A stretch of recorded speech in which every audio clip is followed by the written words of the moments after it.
aimez DevApps. Alors venez nous soutenir en vous rendant sur tipeee.com/devaps et laissez-nous un petit tip. Merci d'avance pour votre participation. tipeee.com/devaps. Bon, ça vous dérange pas si on commence? Bon, éventuellement. Attends, on peut faire un sondage? On était venu pour quelque chose? Non, juste pour discuter. Bon, allez, pouf. Allez. 1, 2, 3. Bien, eh bien, écoutez, bonjour et bienvenue pour ce 11e Bonsoir à épisode cette de notre cinquième saison, le dernier de l'année 2021. Donc, aujourd'hui, on va avoir deux petites parties. Une première partie sur les actus, sur les quelques actus qui ont eu lieu cette semaine. Et puis, ensuite, il y a Christophe qui nous parlera du cycle de vie des pages, et notamment des layouts des pages dans Blazor, pour voir un petit peu, pour faire suite, pour faire suite à ce qu'on a vu la semaine dernière. Bien, dans un premier temps, concernant les actus, alors moi j'ai noté trois petites choses. Alors, une première chose concernant les API les API de Microsoft Graph qui continuent toujours d'évoluer. Et il y a notamment, vous savez, il y a le logiciel To-Do que Microsoft est en train pousse un petit peu de partout et intègre à l'intérieur de Outlook, etc., qui maintenant a des API qui sont en preview, qui vont vous permettre grâce à Microsoft Graph, de lister l'ensemble des tâches, de pouvoir modifier, ajouter, gérer l'ensemble des tâches. Donc il y a cette preview qui est en cours de déploiement un petit peu partout. Donc bon, voilà concernant cette API.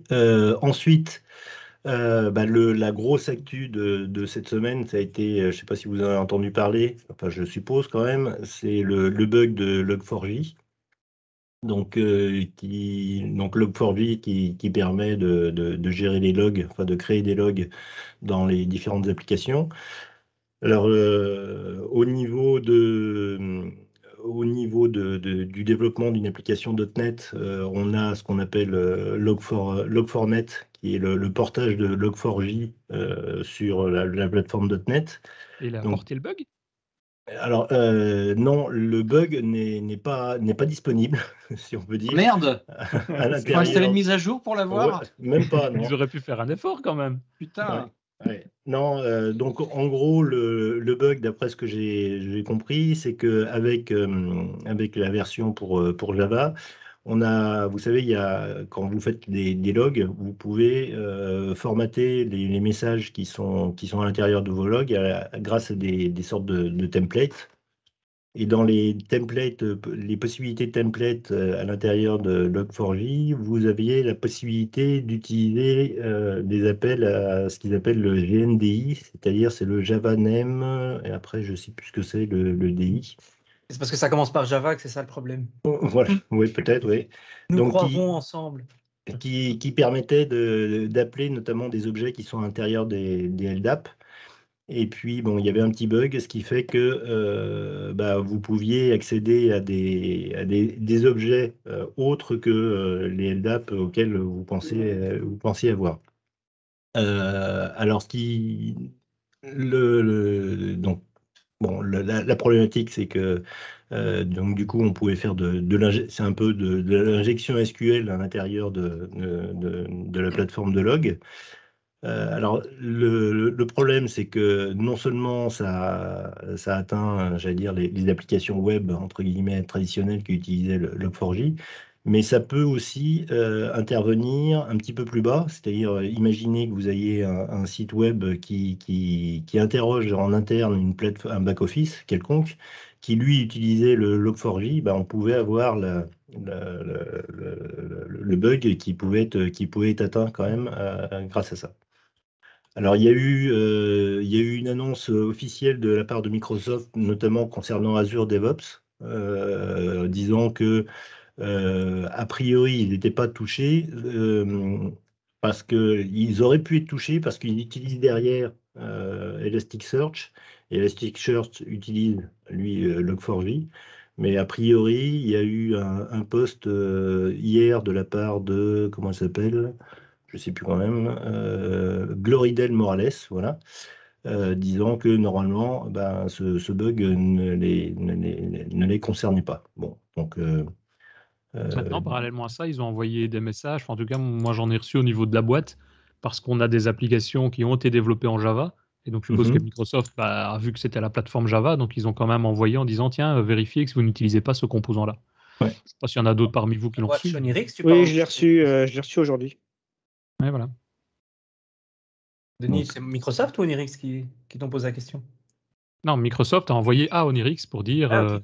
il y a une application Java que vous hostez sur Azure. Vérifiez si vous n'utilisez pas ce composant, quoi.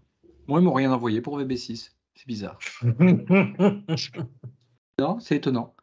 Moi, le mail n'existait pas à l'époque. Il pouvait pas. Ah, c'est parce que depuis déjà, je fais pas de log, moi.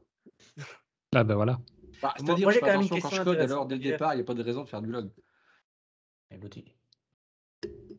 Alors sinon, je vous ai mis en lien un post de Cloudflare qui explique très bien tout en détail comment fonctionne ce bug, si ça vous intéresse. Enfin, au Tu niveau mettras dans la description pour ceux qui... Voilà. À chaque fois, les gens se disent, mais bon sang, où peut-on retrouver les liens dont tu parles? Oui, les liens, ils ne sont pas publiés sur la chaîne YouTube, ils sont publiés sur le site de DevApps. Donc, quand on a un meetup, c'est devaps.ms/meetup/ après le numéro de la saison suivi du numéro de l'épisode. Avec un slash, anti-slash, et puis voilà. Vous rajoutez BZ à la fin. Non. Pour bisous, hein, le BZ. Oui, pour bisous. Moi, j'avais une question au niveau CVE, on en parlait. Enfin, Denis a envoyé l'article, c'était ça qui était indiqué dès le départ, le CVE avec le numéro qui est derrière. Est-ce que vous prenez part dans votre développement de vérifier que les dépendances que vous utilisez sont clean au niveau CVE ou pas forcément? Enfin, quand c'est en NPM, ils le font d'office. Enfin, il est marqué en grand, en rouge, vulnerability quand tu fais un NPM install. Ouais. Mais au niveau .NET, est-ce que vous y prenez part à ce niveau-là? Tu as la même chose en .NET maintenant, les packages vulnérables sont indiqués aussi. Ouais. Et GitHub, il te propose des mises à jour aussi quand tu travailles sur GitHub. Effectivement. Mais est-ce que vous vous en souciez au niveau du day-to-day, à part les outils que vous venez de citer? Pas forcément. Non. On voit ça où au niveau NuGet? Sur la page NuGet elle-même? Ouais. Sur la page NuGet, dans Visual Studio, quand tu regardes pour mettre à jour tes packages ou même quand tu fais un .NET Restore, je crois que ça apparaît. Du coup, vous arrêtez d'utiliser Log4j, quoi. Ouais. Non, Log4j, il fonctionne bien. C'est Log4j. Non, mais quand tu fais un restore des packages NuGet, quand tu vas dans la console, tu vois ce genre d'informations? De mémoire, oui. Mais après, il y a très peu de packages qui sont marqués comme vulnérables dans tout .NET. Là. Ouais. Ah, c'est parce qu'il y a deux communautés de développeurs. Il y a ceux qui savent développer et les Java. Et les autres? Nous, on essaie régulièrement de mettre à jour les paquets. Et nous, quoi. On essaie souvent de faire la migration des paquets pour essayer d'avoir, pas dire les dernières versions, mais quasi. Mais moi, je le fais tout le temps, en fait. Je crois que je commence et je regarde dans les paquets nuggets, il n'y a pas une nouveauté, une surprise, tout ça. Parce qu'au Forum, on avait intégré ça dans notre pipeline CI, que lorsqu'on arrivait sur main ou master, on faisait jouer des CVE Explorer pour regarder que le code, les dépendances du code ne soient pas liées avec des CVE connus. Et donc, ça bloquait automatiquement s'il y avait une vulnérabilité critique au niveau du CI pour éviter que ça se fasse. Mais voilà, c'était un truc qui avait été mis en place de façon automatisée et on récupérait les résultats dans, je ne sais plus le nom du produit, c'est un analyseur de code. Dans Log4j, tu récupérais les... Non, c'est pour savoir. Mais sinon, ça doit être vachement bien ce que tu avais fait là, du coup. Ouais, ce serait intéressant de voir comment c'était implémenté de façon précise. C'est pas compliqué, mais... T'as un firewall automatique, quoi. Tac. Et il s'est utilisé... Il y a beaucoup de faux positifs aussi. C'est assez agréable à utiliser. Quand tu prends par exemple, le truc de GitHub, là, moi, j'ai un CI où j'ai du Node.js pour faire de la minification de fichiers, par exemple. Si une vulnérabilité là-dedans, ça ne m'intéresse pas, je m'en fous, en fait. Parce que de toute façon, ce n'est pas un truc qui va être déployé en production, accessible, c'est juste ça génère un fichier ou ça ne me le génère pas. Là. Du fait, tu as beaucoup de faux positifs à cause de ça. Quoi. Parce que tu as les dépendances dev et les dépendances prod. Et dans les dépendances dev, les devs ne m'intéressent pas. Quoi. Même pas du tout, en vrai, parce que de toute façon, c'est pas exploitable. Quoi. Effectivement. Et Michel, tu peux l'avoir sur des supply chains aussi, tes attaques. Donc en dev. Hein. Ouais, je veux dire, mais la grande majorité des cas, c'est du faux positif, quoi. Et quand tu utilises du Node, de manière générale, les packages JS, il y a beaucoup de vulnérabilités qui sont reportées et c'est très désagréable, quoi. Tu as au moins un faux positif par mois minimum, quoi. Et puis, si tu attends que tu aies 0 anomalie dans Node pour démarrer ton projet, tu démarres Déjà, jamais. Node C'est est ça. le problème. Tu fais un npm install, si tu n'as pas 5 vulnérabilités critiques à la fin, c'est que tu as raté ton projet, quoi. Ou que tu n'as pas de projet. Bien, côté actualité, vous aviez des actualités de votre côté? Oui. Denis? Bah, j'en avais partagé une que tu n'as sans doute pas vue, c'est le décès du monsieur là de. Je vais retomber sur son nom en recliquant sur l'article, et comme ça je partagerai l'article aussi. Le papa de la première console de jeu Nintendo, qui est mort cette semaine. Vous n'avez pas vu? Et ce Non. monsieur il est mort à l'âge de 78 ans, 78, donc c'est pas tout jeune non plus, mais quand même. Et il s'appelle Masayuki Yumura. Ah ouais, je me disais aussi. Ah ouais. Après, Ouais. c'est jeune quand même, à 78 ans. Bien, Ouais. et vous aviez d'autres news? C'était Nike ton qui a anniversaire racheté cette semaine, un Richard, truc mais bon. intéressant. Comment? Hein? Tu dis non, vas-y, Totas. Non, j'ai dit c'était l'anniversaire à Richard, sinon. De Alexis Richard. Mouniol, tout ça. De Richard. Oui, aussi, ouais. Ah, vous êtes plusieurs? Ils sont plusieurs? Oui, voilà. Bien, eh ben, écoutez, on va passer à la deuxième partie. Donc, concernant le cycle de vie des pages Blazor, bah, Christophe, je te laisse Ah la putain, parole. sérieux? Non, mais c'était pas une blague? Bah non, c'était pas une blague. Non. C'est annoncé depuis une semaine. Oui. Christophe. Ouais, mais justement, je pensais que c'était une blague. Mais Parce que non. comme on l'avait Non. déjà fait. C'est chier. On l'a déjà fait? Peut-être qu'on il me s'intéressait pas à ça à cette époque. C'était pas qu'il y a une semaine. J'ai un petit truc éventuellement. Oui. Partage ton écran. J'espère Un bien, petit truc, hein. Non, attends, j'éteins les. Richard, il transpire comme ça, là, une grosse goutte. J'en ai Attends, un fait petit photo truc. Connaissant Christophe, il va nous sortir une démo en 3D. de la femme d'Adrien. Hop, voilà. Et quoi? Hein? Vous parliez? Attendez. Fais gaffe, Denis, l'année prochaine, c'est lui qui décide qui est MVP ou pas, donc fais attention. Oh putain! Oh putain! Ah ouais, j'ai le droit de faire ça aussi? Ouais, bah ouais, évidemment. T'es maître du Tu monde. peux mettre ton veto. Alors, ça c'est pour Denis, c'est bon, tu vois? Allô? Oh, il a même mis un background. C'est joli. C'est Ça parce sent que que c'est préparé. c'est justement fait pour faire voir que c'est simple, Blazor. Il y en a marre que vous faites de l'Angular, du Vue, du React, des trucs hyper compliqués où il y a Matrix à fond tout le temps. Ouais. Tu utilises du JavaScript pour faire tomber la neige ou pas? C'est Ouais, GIF. ouais. Ouais, c'est un truc, c'est sur Log4j, je sais pas, un truc bizarre. Qui marche bien, hein. Qui marche bien, et puis tu balances 2-3 flocons de neige et puis tu les récupères dans un fichier JSON, quoi. Alors, du coup, la dernière fois, on n'a pas tout à fait fini au niveau des nouveautés, au niveau de la navigation. Donc, je voulais justement en profiter. Il termine sa présentation de la dernière fois. Bah ouais. En fait, on l'a mis sur pause et puis on l'a C'est ça, réveillé une semaine C'est ça, après. ouais. C'est ça. Alors, du coup, pour C'est la veille regarder la prolongée. vidéo d'avant, il y a un truc que j'aime bien, c'est en fait au niveau de l'historique, c'est nouveau, hein. Par exemple, là, je viens de passer sur cette page-là, et si je m'en vais sur une page suivante, je fais un navigate to, d'accord? Hop, j'arrive sur une page suivante. Si je reviens en arrière, mon historique me refait revenir là. Mais si vous dites non, je ne suis pas content, cette page-là, c'est une page de log, j'ai pas à y passer plusieurs fois. Alors, je viens de cette page-là, je vais là, je remplace cette page, j'arrive ici comme tout à l'heure, mais si je fais retour en arrière, je reviens ici. D'accord? Du coup, vous écrasez pas la page, une page qui est intéressante. Moi, ça me sert, par exemple, quand je fais un log et que je me log dans mon application et que moi, je suis présent dans plusieurs entreprises. Si vous voulez, cette page-là, je la saute. Je ne veux pas qu'on la voie. Si je reviens en arrière, je me relog et je rechoisis l'entreprise. Donc ça, c'est assez sympa. Donc, on ne remplace pas. Donc, c'est replace de point trou, tout simplement. C'est très con, c'est très simple. Comme d'habitude sur Blazor, quoi. C'est très simple. C'est quoi ça te régénère la page, elle est redessinée ou il la prend d'un cache? C'est juste tu remplaces le cache de ton browser. Tu sais, on faisait ça en... Non, mais c'est clair. Non, mais je veux dire, c'est qu'il n'y a pas un réappel à la page, il ne recharge pas des composants. Il Non, remet la page. Non.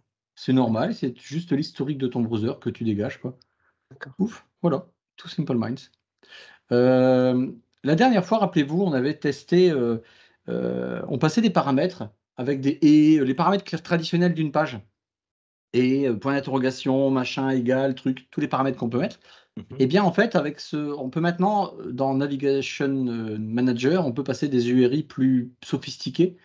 Et bien, du coup, regardez mon URL, on ne le voit pas bien tout en haut, parce que je ne peux pas zoomer là-dessus si je fais CTRL roulette. C'est petit. Ça marche Hein. pas. Je l'avais dit la semaine dernière. Tu peux faire Ouais, Windows, c'est vrai. la gueule. Windows Bon, Plus. Faites chier. Windows Plus, sérieux? Attends, Windows Plus. Ah putain. Bon. Putain, et tu pourrais pas faire un podcast là-dessus? Sur Windows Plus. Putain, c'est casse-couille ce truc maintenant. Pardon. Ah non, là, tu as changé le zoom, ça ne va plus. Ouais, Tu fais là, c'est bien. Maintenant, ça n'ira plus. Il faut faire Windows Plus et Windows Escape pour sortir. Parce que là, maintenant, ton Windows Plus, tu vas te retrouver en 100%. C'est con. Bon, du coup, si j'appuie là-dessus, regardez. Heureusement qu'on a quelqu'un de Microsoft dans le podcast. Ouais. hein. Ah, et c'est pour ça qu'on l'a invité. Hein. Il est cool, le gars. Heureusement que je sers à quelque chose. Concentrez-vous, du coup. J'ai 30 secondes, j'ai rien d'autre. Alors, profitons. Vous avez raison, il fallait Justement, meubler. Merci, Denis. on Merci, meuble. Denis. Il paraît que c'est une question d'embauche. Hein. Qu'est-ce qu'on peut parler d'autre sinon? Vas-y, clique sur Vas-y. cherche un truc. Vas-y, clique sur Attends, chercher un truc. Attendez, je meuble, j'ai pas grand chose à montrer. Alors, hop, dès qu'on fait là-dessus, automatiquement, on va générer, on va rajouter dans mon URL en cours, filtrer truc. Ouf, filtrer truc. Et ça repasse dans la page. D'accord? En gros, vous pouvez modifier votre URI comme ça, et puis vous renaviguez vers votre URI. C'est super cool. Si ça peut vous servir. Et après, tu peux appeler plusieurs fois ton get URI with. Ah bah tu peux cliquer autant de fois que tu veux, hein, puis tu le changes à chaque fois en temps réel. C'est du code, c'est du C#, tu fais ce que tu veux. Non, mais ce que je veux dire, c'est que est-ce que tu peux mettre filter égale true et personne Oui. égale toto? Oui, tu peux rajouter à la queue tu construis ton URI avec plusieurs paramètres, avec un e-dictionary. Ouais, c'est ça, je crois, un e-dictionary si tu veux. Donc tu peux passer plein de paramètres. Tu as un truc comme dans ASP.NET MVC où tu indiques le nom du composant ou de la route du contrôleur et il te construit l'URL en fonction des pages? Je crois, mais on n'en a pas parlé la dernière fois, ça? Non, l'idée c'est de dire quand j'ai une page, j'ai le nom du composant, j'ai pas besoin de mettre en dur l'URL quand je vais naviguer vers, je mets juste le nom du composant et il va retrouver automatiquement via les attributs page l'URL. Toi, j'ai jamais vu ça. Tu dois mettre le nom de Je sais qu'il y avait ça quand tu fais du MVC, tu sais, quand tu mets l'état des routes et les actions. Ouais, mais c'était lié à MVC dans ce cas-ci. Ouais, c'est du MVC, mais je me suis posé la question s'il y avait la même chose. Mais tu as la même chose au niveau Razor Page, avec le name de la route. Tu peux utiliser le name de la route, mais je ne sais pas si en Blazor tu sais le faire. D'accord. Pourquoi tu pourrais pas le faire? Réflexion. Parce que c'est pas, les routes ne sont pas nommées de la même façon qu'en MVC. C'est pas le même moteur. Hein. Non. Ouais, bon, écoutez. Parce qu'en soi, une route du Blazor, pardon, c'est @page et tu n'as pas de naming derrière. Alors que dans du MVC, tu as le routing qui te permet de pouvoir faire ce genre de choses. Ça donne de la matière pour Christophe pour le prochain Meetup. Non, c'est bon, attendez. Bon, avant d'arriver sur cycle de vie, je vais aller sur congeler. Vous le connaissez certainement ou pas. Donc, ceux qui font du Blazor connaissent ça par cœur. Disons que si je clique sur le counter, je vais ajouter mon Père Noël. Et si vous connaissez le Weapon Freezerway de Knuckem, on va cliquer dessus. Et puis là, il ne se passe rien. J'ai cliqué 4-5 fois. Dès que je défrise le truc, on a notre bonhomme qui était là, en fait, qui n'apparaissait pas parce qu'on peut friser, en fait, votre rendu. Mais pourtant, toutes les actions se font derrière. Donc, dans des conditions, ça peut être intéressant de friser le truc. J'ai vu des exemples où les gars, ils faisaient ça à l'ouverture de leur page. Ils frisaient le rendu. Et juste après que c'était rendu, ils le faisaient. Alors, je vois pas, personnellement, sérieusement, je vois pas l'intérêt. Il y en a certainement un. Mais. Est-ce que c'est pas plus intéressant en WebAssembly qu'en serveur, je pense? Écoute, je sais rien si c'est intéressant. Peut-être que ta construction elle est en plusieurs étapes et à chaque fois ça peut éviter le rendu entre chaque étape. En fait, le vrai cas, surtout quand tu cliques sur un bouton qui ne change pas ton UI, parce que tu sais qu'il ne va rien changer sur ton UI, au lieu de retriggerer tout potentiellement un rendu et donc de faire du traitement inutile, tu les actives, tu dis que ça ne va pas modifier ton UI, tu fais ton action, mais tu ne passes pas par le shoot render. Ouais, peut-être. Ouais. Moi, c'est pas super user-friendly un bouton qui n'a pas de feedback. Quoi. Je crois que je l'ai mis en place quand je chargeais un fichier. J'avais vu un exemple comme ça, je uploadais un fichier et j'ai mis ça en place. Je l'ai laissé, d'ailleurs. parce que Mais bon, écoutez, franchement, je ne sais pas. Alors, ce qui peut se passer, c'est effectivement quand tu fais le click me, ça change lui à beaucoup d'endroits à la fois. Peut-être que de dire de mettre un point de départ et un point d'arrivée et qu'il reconstruit lui qu'à la fin, quoi.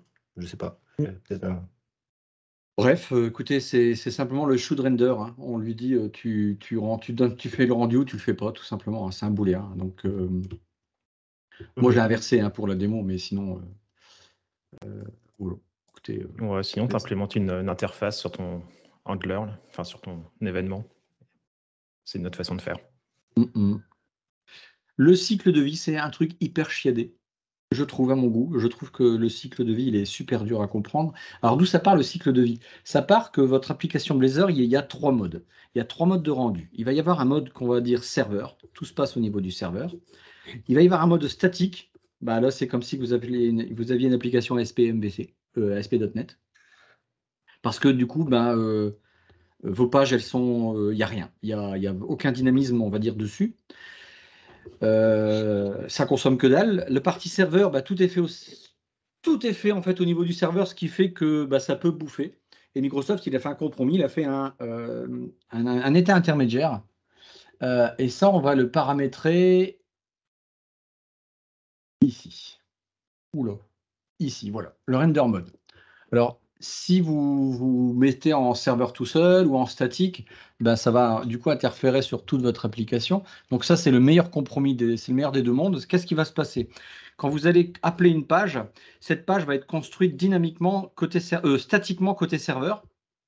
Une fois qu'elle est terminée, il va y avoir toutes les liaisons, on va dire, signalaires, en fait, tous les petits fils comme une marionnette, quoi, qui va être balancé dans votre navigateur. Et puis, vous allez avoir en fait une page qui va être dynamique.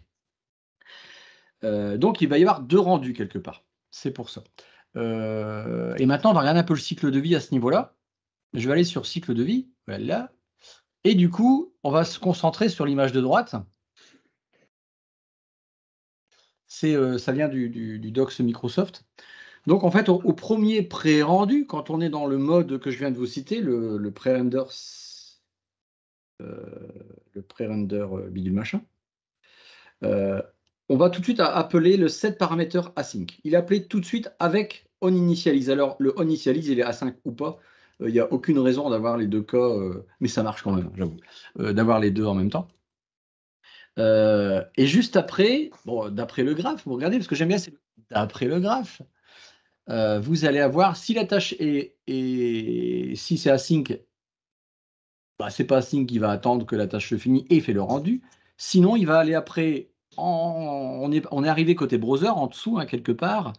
On va avoir le onParameterSet, là on récupère des paramètres, si c'est un composant, async ou pas. Et après, vous allez dans le rendu. Le rendu, en fait, il va quand même vérifier le shoot render qu'on a vu juste auparavant. Et après, il envoie dans le DOM votre page. Maintenant, je vais sortir de la page et je vais revenir dedans et vous concentrer sur les panneaux. Là. En fait, j'ai fait une liste. Alors, bien sûr, comme je vous disais, il n'y a pas de raison d'avoir ça et ça en même temps. Et pour ces deux-là aussi, c'est pareil, mais tant pis, c'est beau. Allez, vous regardez, 3, j'y suis. Donc, j'ai mis des petits timers. Donc là, les deux se sont passés. Puis après, regardez bien le on-render. Ça veut dire qu'il y a eu un passage. Et puis là, maintenant, je vais... Oh, il y a eu un 3e passage sur le on-after-render. Et puis là... vous allez regarder pourquoi et comment. Vous allez essayer de m'expliquer pourquoi je suis arrivé 3 fois dans ma méthode. C'est pas toi qui es censé faire la présentation et pas nous? Non, mais moi, j'ai fini mon meublage. C'est la présentation dont on est le héros, tu sais, c'est comme... C'est ça, c'est ça. Alors... Ah, mais c'est écrit petit. Oh, putain. Ça, je peux le balancer. Windows X, Windows Plus? Windows Plus. Ouais, mais non. Attends, je vais essayer de... Le Blue Badge, il a dit Windows Plus. Le Blue Badge. Il n'y a rien après, il n'y a rien. Essaye de mettre ton écran en 1280 x 720. Sérieux, mais on ne va plus rien voir. Hein. Nous, oui. Toi, non. Tu vas voir quoi comme PC? Moi, Surface. Surface Book. Je sais plus. Oui. Nouveau laptop? C'est son 34 pouces, non? Ils partagent. Non, c'est les Surface. Non, c'est les Surface Book, ils ont. Je sais pas quelle taille ils ont. C'est pas des 15? Des 15 pouces? Ils vont arriver bientôt. Qui c'est qu'il y a sur Facebook? Moi. Tu veux combien? 1080? Tu rigoles, je n'ai même pas 1080. Si, il faut descendre la liste. Non, il n'y a rien en dessous. Il n'y a rien. Si, en dessous. Non, il n'y a rien. Éventuellement ça? Oh non, c'est moche. Ah, c'est bon, on arrive à lire. bien. Ouais. Non, conservé. Mais non. Non. Allez, Allez, éventuellement, je veux bien là-dessus. Conservé. C'est cadeau. Ouais, mais du coup, vous voyez plus rien, quoi. Je vais devoir faire ça à chaque fois. Remets-toi à 100%. Voilà. Attends, on va essayer de faire ça, on va cacher ça, on va pousser ça, voilà. Mais du coup, je peux pas mettre deux fenêtres en même temps, c'est chiadé votre idée là. Windows flèche vers la gauche. Attends, oui, ça c'était bien sur Windows 10, ça. Là, j'essaie de cliquer pour que ma fenêtre vienne au premier plan, mais elle vient pas. Hop, regardez. Hop, elle veut pas. Ouais, j'ai le même problème. Elle veut pas. Non, mais après. Putain, Oui, ça me casse les couilles, vous pouvez même pas vous imaginer. Elle est en arrière-plan. Alors du coup, comment que je peux faire? Hop. Il y a une super fonction. Il veut pas. Il y a une super fonction. Il veut pas. Putain. Mais c'est qui est responsable? Qu'est-ce que tu voulais montrer? Qu'est-ce que tu veux faire? Non, je disais, Denis, si tu connais maintenant des mecs qui travaillent chez Microsoft, il faut un peu leur dire que. Qui testent un petit peu, quoi. Voilà. C'est pas standard ton machin de repositionnement d'écran? Bah, ça marchait pas. Et PowerToy, tu connais? Je l'ai installé. Bah, c'était ça, hein, mais pas c'était sur un méga grand écran, le PowerToy. D'ailleurs, si je fais Windows Shift. Bon, on est. Vas-y, montre-nous ce que tu as vu. Alors. Essayez de me dire pourquoi j'ai 3 fois. C'est peut-être parce que tu as un paramètre set et un on paramètre set async. Si tu passes dans ton on paramètre set, bah, ta task elle sera terminée, donc tu auras un render. Ouais, et dans le paramètre async, ta task sera pas terminée, donc tu vas attendre et puis tu auras un troisième render.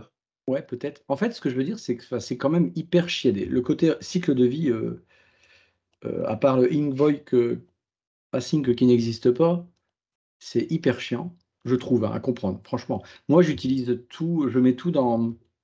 Ah, il veut pas ce PD. Je mets tout dans le on-after render avec, vous avez un paramètre qui permet de dire au premier rendu, moi je mets mon code et en fait j'utilise plus jamais le on initialize ou alors très très rarement. Je n'utilise pas celui-là parce que techniquement il doit être rendu normalement au niveau du serveur et après il doit être rendu quand vous l'envoyez dans votre navigateur. Ça, c'est ce qui est dans la doc, parce que Microsoft, Denis, j'ai invité quelqu'un ici qui va nous parler d'une expérience qu'il a. Microsoft, il propose, quand on fait un premier rendu, si vous chargez vos données là-dedans, il va les charger 2 fois vos données. Sauf que je ne l'ai jamais vu passer plusieurs fois, moi, dans le on initialize. Mais si, il est même dans ton schéma. Bah non, il passe pas 2 fois. Moi, je passe qu'une fois là-dedans. Yann. En méthode, quand tu charges tes données, tu les mets dans le on paramètre set, en fait. Non, moi je les mets dans on after render. C'est-à-dire qu'à la fin, tout à la fin, quand j'ai mon rendu, c'est là que je charge mes données. C'est à ce moment-là que je les charge. Et attention, parce que le on after render, il peut passer plusieurs fois, puisque tu vois les renders qui est à droite dans le petit schéma. Ouais. C'est là qui peut être soulevé en fait. Donc tu vois, il peut passer 3 fois. Et regardez bien, moi je l'ai une fois là, je l'ai une fois au paramètre async ici, et après je l'ai là une fois qu'il est rendu. Là, le 3 fois en fait, quelque part. Donc en gros, imagine, tu as un écran avec une grille, toi tu charges les données de la grille dans le on after render. Ouais, toujours. Et je fais un nul. Mes données, je le mets dans le nul. Et moi, j'aurais mis dans un paramètre set. Non, ça c'est quand tu as les paramètres. Si tu as besoin d'avoir des paramètres, mais si tu dois charger des données, je sais pas, aller les configs. Tu as les configs générales que tu veux afficher pour ta page, que tu vas chercher dans une DB ou n'importe. Ouais. Moi, perso, je les mets dans le on initialize. Oui, quand c'est fait qu'une fois, oui. Justement, oui, sauf que moi, il s'enclenche 2 fois le on initialize. Voilà, et c'est ce qu'on a parlé tout à l'heure, Denis, là, que tu as fait voir sur une page dans la doc. Comme dans on initialize, techniquement, il va se faire 2 fois, mais Denis, par rapport à ce qu'on a discuté, dis-moi où il se fait 2 fois le on initialize. Toi, sur ton schéma, enfin sur l'exécution, je vois effectivement que tu le vois qu'une seule fois. Mais moi, quand j'exécutais le code, je mettais même un breakpoint, il passait 2 fois dans cette méthode. Il passait 2 fois dans l'initialize. Et comme le chargement des données, ça prenait quand même pas mal de temps, ça devenait impossible à gérer, quoi. Mais je suis d'accord, hein, parce que moi, je me souviens qu'en .NET 5, j'avais ce problème-là. C'est pour ça que j'ai tout mis dans on after render. Avec mais ils l'ont peut-être changé en .NET 6, ça c'est possible. Nous, tout le projet est en .NET 5. Hein. Et je suis d'accord. Et j'ai essayé de rechercher la doc du .NET 5. Au niveau du schéma, je dis putain, ils ont changé le schéma, il y a un truc qu'ils ne font plus parce que nous avions fait une présentation, je vais vous la refaire voir si je la retrouve sur PowerPoint. Ça vient, ce schéma-là vient du .NET 5. Oh, qui sont beaux. Putain.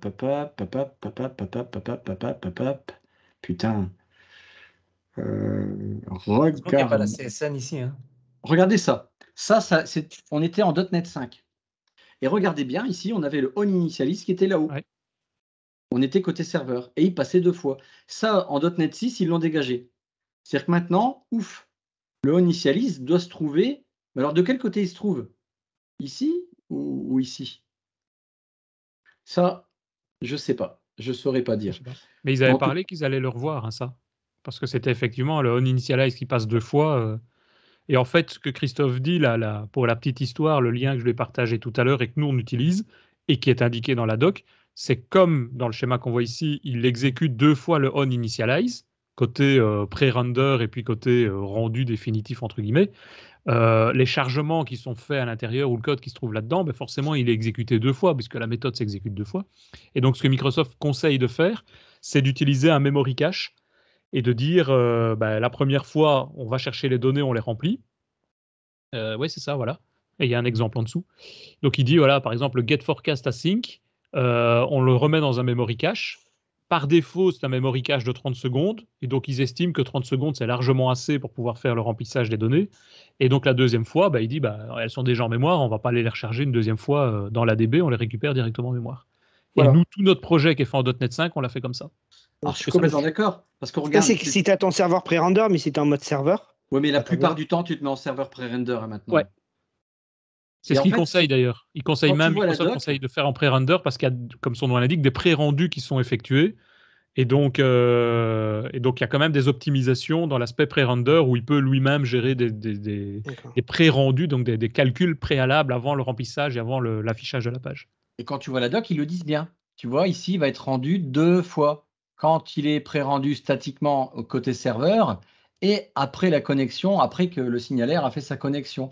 Alors justement... attends, je t'interromps. Là, tu es dans la doc ASP.NET 5. Hein. Quand tu regardes dans la doc, en haut à gauche, tu étais dans le choix ASP.NET 5. Alors, je ne sais pas si tu choisis 6. Est-ce que la doc est mise à jour ou pas? Je ne sais pas. C'est plus la même doc. Ouais, non, c'est la même doc. Et en fait, elle n'est plus là, la .NET 5. Tu peux choisir .NET 5. Ils l'ont supprimé parce que tu es toujours sur le dernier article actuel. Tu peux choisir ce que tu veux. Il ne change pas. Bon. Et c'est pour ça ils l'ont enlevé. Du coup, j'ai même été le chercher en cache. Cette page, elle n'est plus là. Chier. Mais c'est bon, j'avais mon PowerPoint qui était en... Ça fait vraiment bidouillage, quoi. Quand même. De faire memory cache. Ouais. Oui. Oui, ça marche. Mais je ne suis plus convaincu que c'est valide. Alors justement, je vais mettre un breakpoint ici. On va jouer là-dessus. Mais la première fois que j'ai vu ça, effectivement, je me suis dit, tiens, mais bon. Après. C'est quand même crucial, ça. Comme, une fois. Il passe qu'une fois. Tout le gain que tu as de pré-rente, tu le repères parce que tu appelles 2 fois la Denis. Bah oui, c'est ça. Denis, il passe qu'une fois. Ouais. Et j'ai l'impression que c'est côté serveur. Mais bon, ça, je peux pas. C'est sûr que c'est en pré-render parce que moi, là, je viens de faire un sample sur mon push les 2 fois.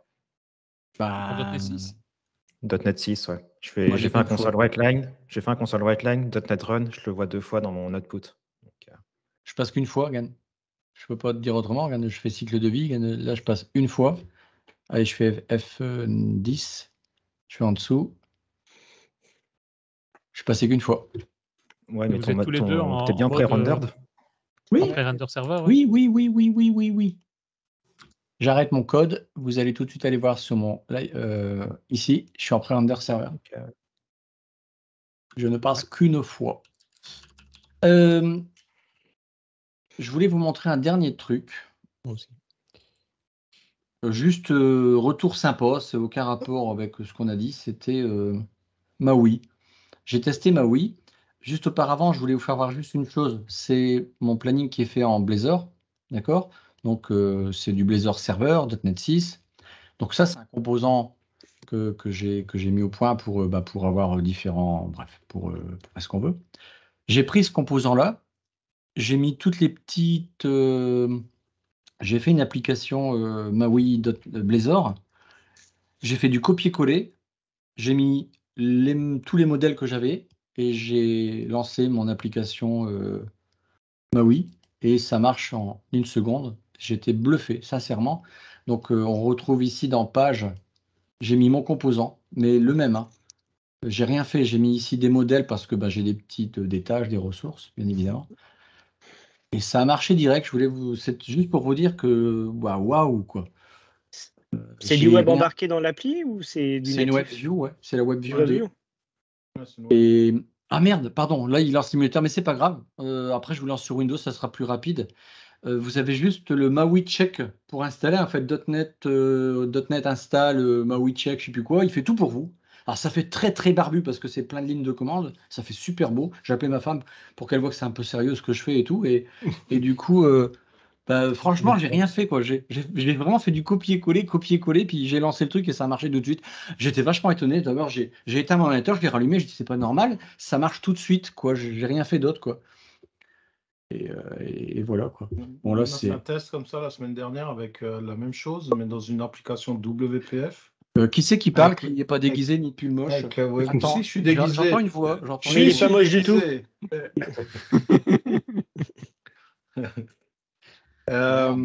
Avec une application WPF qui prend le composant de Maui là, et du Blazor et l'interaction entre le monde WPF et Blazor.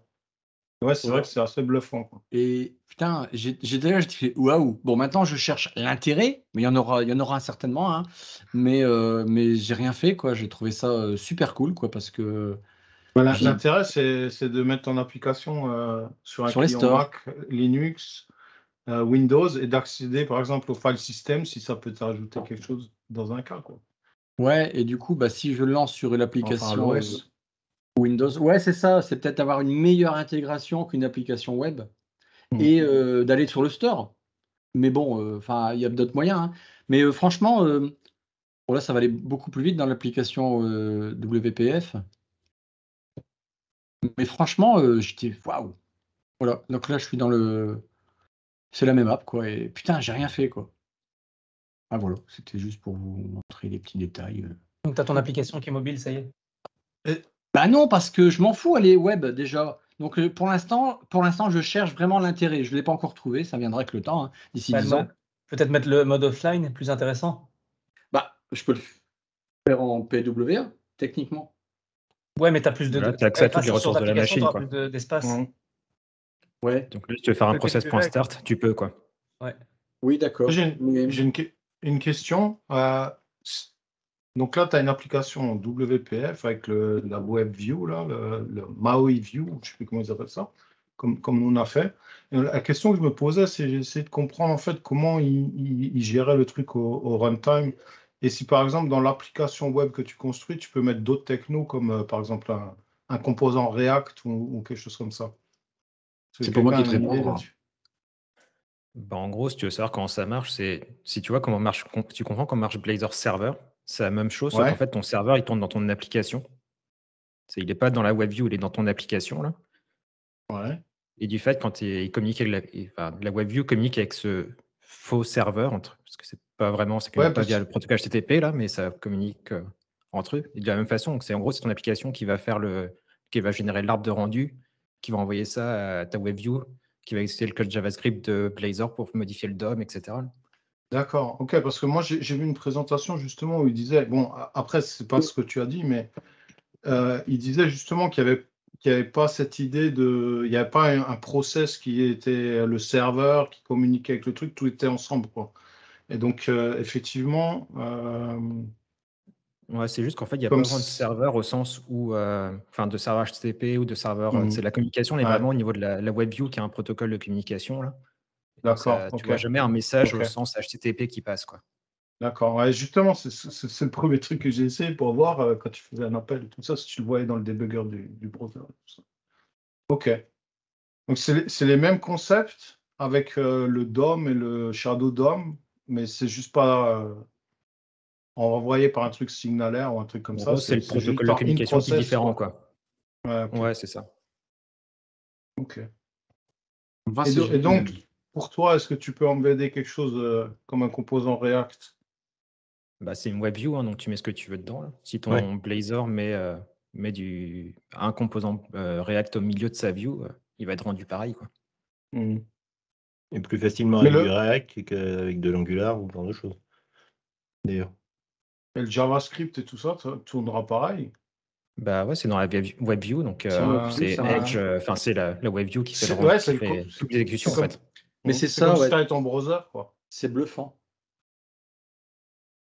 Mais après, ton composant React, est-ce qu'il peut sortir et appeler un serveur web distant?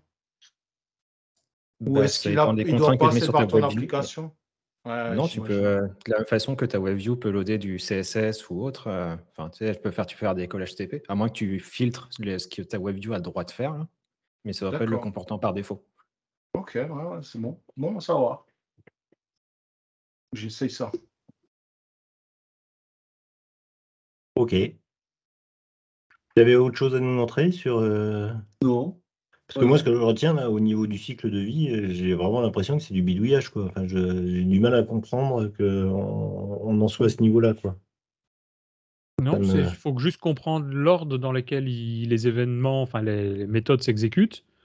Et il y avait ce truc en .NET 5, a priori, il faudra confirmer ou vérifier qu'en .NET 6 c'est changé ou pas, qui s'exécute 2 fois.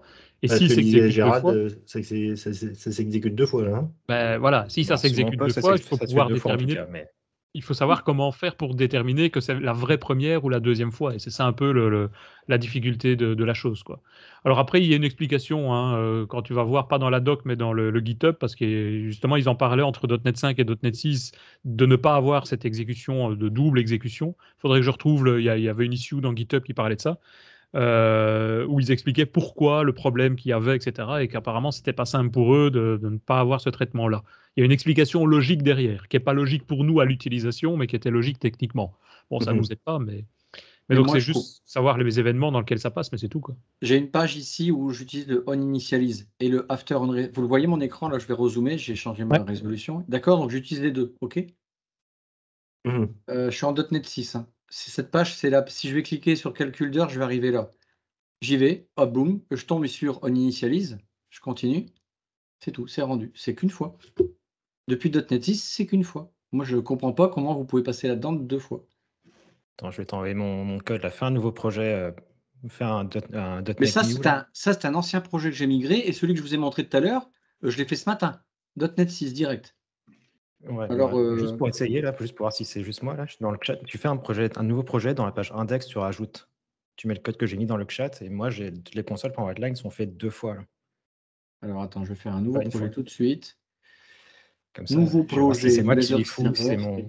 mon Non, truc qui marche mais pas. c'est intéressant de savoir parce que .NET, hop, j'enlève le HTTPS. Ouais, moi je vais laisser, Hop. mais ça va pas changer grand chose.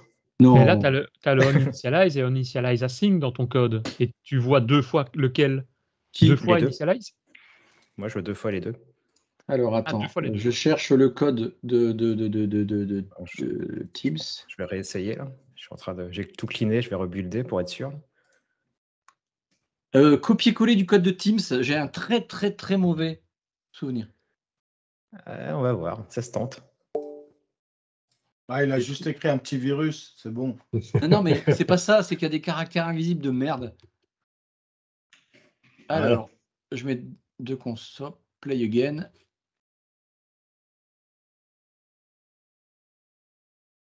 Tu aurais pu faire avec Autriload quand même. Mais là, ça peut foirer le test. Warum? Faut que tu affiches la console. Ouais. Attends, je cherche ma console, je dis jamais ma console. Je suis où là? Non, la breakpoints console, le command prompt qu'il a démarré pour démarrer Kestrel. Je cherche. Voilà, il y a 2 fois. C'est dingue ça. Ok, donc c'est pas juste moi. C'est bon. Et même breakpoint. Et Ah même oui, t'as le break.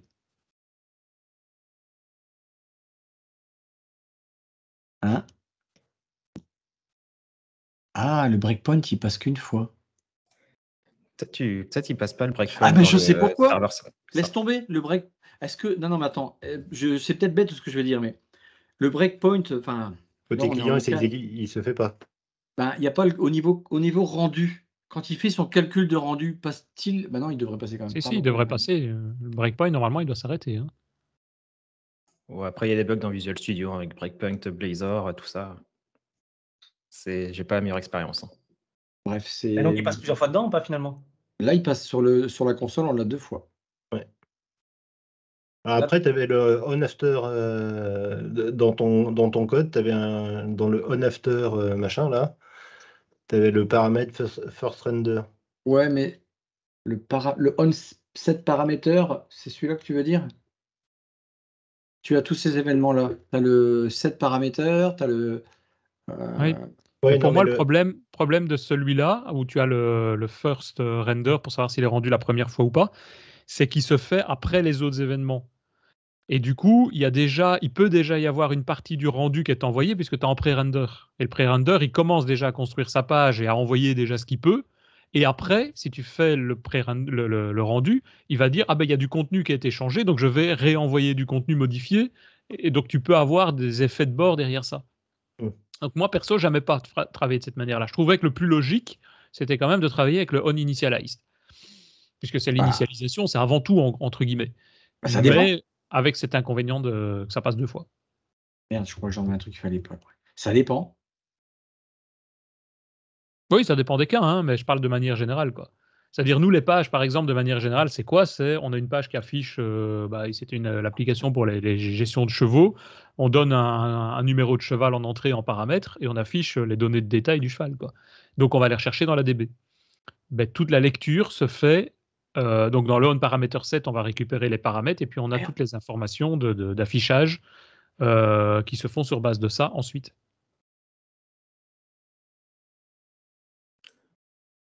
T'avais mis en pause ta console, en fait. Ah, t'as cliqué d'accord. dedans. Ah bah oui, ok. Et du coup, la conne, elle est où? Elle est... Bon, Alors, tiens. écoutez, ouais. Tu veux qu'on se quitte? Non, encore non, c'est mais- chaud. J'en ai marre. Le premier, une fois le onParameter7, Et on initialize. Ouais. on retrouve le onInitialize ici. Et encore le set paramètre. En fait, voilà, ça résume bien, c'est la merdasse, je trouve, à comprendre, en fait, sincèrement. Bref, moi, je fous tout dans onAfterRunner et puis je suis peinard, quoi. Enfin, à part ces trucs-là et là, quoi, mais... Bon, écoutez, moi, ce que je vous propose, c'est vous avez 15 jours pour réfléchir à ça. et Non, trouver une non, c'est solution. bon, hein. Bien, je pense qu'on va s'arrêter là. Écoutez, moi, ce que je vais vous souhaiter, puisqu'on est le 15 décembre, là, c'est notre dernière session pour cette année, de bonnes fêtes de fin d'année, un joyeux Noël et bonnes fêtes de Nouvel An. On se retrouve l'année prochaine. Alors, je ne sais pas si Gérard, pour le 5, ce serait prêt ou pas? Ça dépend si tu prononces bien mon prénom ou pas. En plus, mon frère s'appelle Gérard. Gérard, on a encore un petit Gérard. Mais oui, moi, la présentation est prête, hein, c'est quand Ouais. tu veux. Là. Bah oui, le 5 janvier, on attaquera Dardar avec ça. Il faut voir si ça sera le 5 ou peut-être la semaine d'après, non? Parce qu'il y a peut-être des vacances. C'est encore en tout cas, en Belgique, c'est toujours les vacances des enfants, donc il y en a beaucoup qui sont peut-être pas là. Ah ouais. Ou alors En France, je sais pas. Quand est-ce que les écoute, enfants reprennent l'école chez vous? on va réfléchir à ça. Hein, on va réfléchir à ça en antenne. Écoutez, le 5 ou le 12, c'est bon, il faut juste c'est pas comme la dernière fois, je paye pas le matin même, là, mais... Ok. Bien, Juste pour pas vous retrouver à 2. bonnes vacances. joyeux Noël et bonne fête de fin d'année. Ciao tout le monde. À l'année prochaine. Ciao, à la Ciao. prochaine. Ciao. Bonne fête.